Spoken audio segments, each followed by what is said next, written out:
Hey everyone, it's Michael and Colleen from FWDfuel Sports Nutrition, talking today about carbs and performance. Carbohydrates for athletes. So are carbs important? We're going to talk about 4 tips, get you going, and here we are.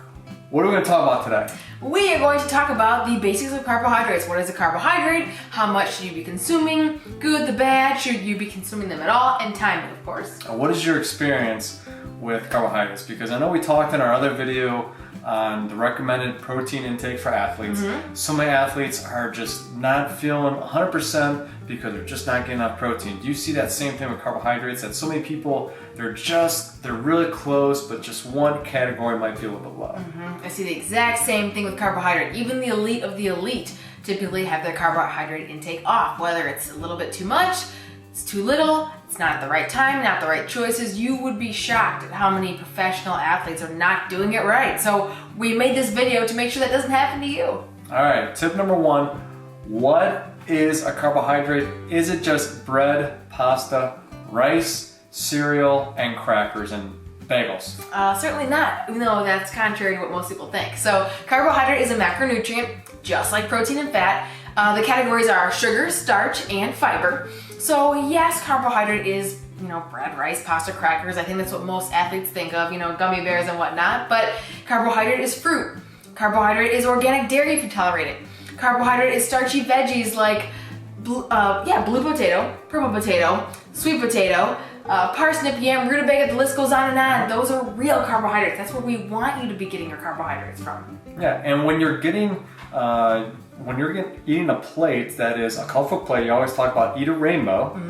And when you're eating a rainbow, including that with carbohydrates, you're getting way more antioxidants, phytonutrients, vitamins, and minerals that are going to help your recovery. Right. Those things are going to help your recovery way more than things such as pasta, which are not as vitamin, mineral, antioxidant, phytonutrient dense. You need all that for cellular repair, for all that inflammation you accumulate during your activities. You're reversing oxidative damage the more color you eat, right? And it actually brings us into tip number 2. The bread, the rice, the crackers. Are carbs the devil? There you go. So the reason why carbs get such a bad reputation is because we, especially as Americans, especially as athletes in America, we tend to abuse carbohydrates. We're carb loading for a 5K, bowl of pasta here, cereal for breakfast, 2 sandwiches for dinner, fruit snacks for a snack, 3 protein bars. It's all processed carbohydrate. And yes, athletes do need more carbohydrate than the average bear, but it should be coming from real food. So no, carbohydrates are not a bad thing. The brain and the muscles prefer carbohydrate as the fuel source, but it has to be the right kind and at the right time of day. Yeah, I think that's a major issue that so many people, they work out so that they can eat their carbs, which is not a great idea. That's going to hurt your poor performance. And then something that I was guilty of early on is the amount of carbohydrates in terms of, so many people are having carbs just like all day long, and then all of a sudden they go to a low carb diet and they're like, oh, I feel great. And it's like, well, yeah, because you were having massive amounts. Timing. All right, we're going to talk about carbohydrate timing. How does it change for different levels of activity, different times of day, different types of sports? Tell us about carbohydrate timing. Right, so the timing matters almost as much as the quality of the carbohydrate. For most of you, you're going to feel better consuming carbohydrate consistently throughout the day. So that means, if you have roughly 60 grams at breakfast, we should keep it similar for the rest of the day. Not necessarily 0 at breakfast and 95 grams of carbohydrate at dinner.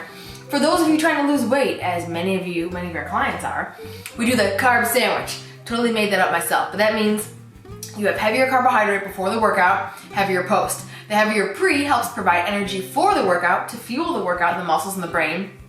Extra carbohydrate at the end helps to refuel and repair the muscle and bring back those glycogen stores, in other words, the carbohydrate stores. So for example, if your workout is 3 o'clock in the afternoon, we're having a more carbohydrate dense lunch, we're having carbohydrate in that shake, as well as the snack after the shake. And then breakfast and dinner, the meals furthest apart from that little window mid-afternoon, will have less carbohydrate. Not 0, but less. So you're tapering it a bit. That's just one example of many, right? The goal is to sit down with a board-certified sports dietitian, bonus if they're trained in functional nutrition. But yes, carbohydrate, keep it consistent and time it accordingly. Listen to your body, right? If you're going on a 4-hour run, and you're starving, you're going to have more carbohydrate that evening versus the day where you're cross-training or you're off. You'll have less. And this is supposed to be a starting point. This is not supposed to replace a dietitian.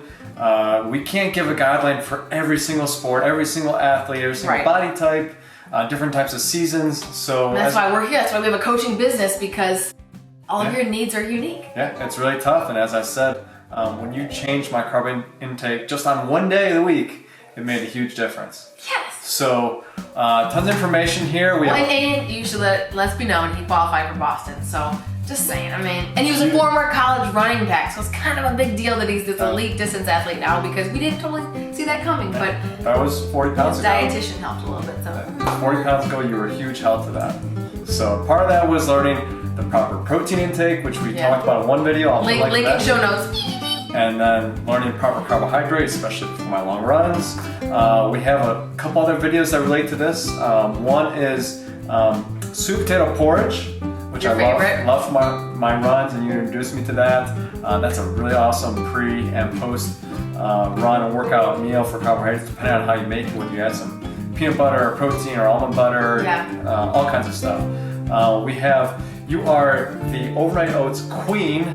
There is no dietitian out there that makes better overnight oats. We know it's been published in the newspaper and online. Your professional athletes love your overnight oats. So I'll put a link to our overnight oats and steel cut oats recipe that's on our blog.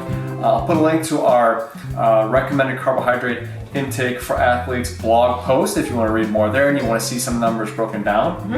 Great. So I think that's everything. If I think of anything else, I'll put the links down there. Okay. But if you like this video, give us a big thumbs up. It's really helpful in us growing this channel. Subscribe so we can give you updates. Share with your friends so they can learn and they can heal their gut and feel better and reduce their fatigue. And don't be afraid to reach out. If you have topics you'd like to learn more about, please let us know. We will respond, and it will actually be us responding, and we'll create a video just for you. Yeah. Check out our blog at FWDfuel. That's FWDfuel.com. And check us out on Instagram and Facebook. We'd love to hear from you. That's all for now. Bye, guys.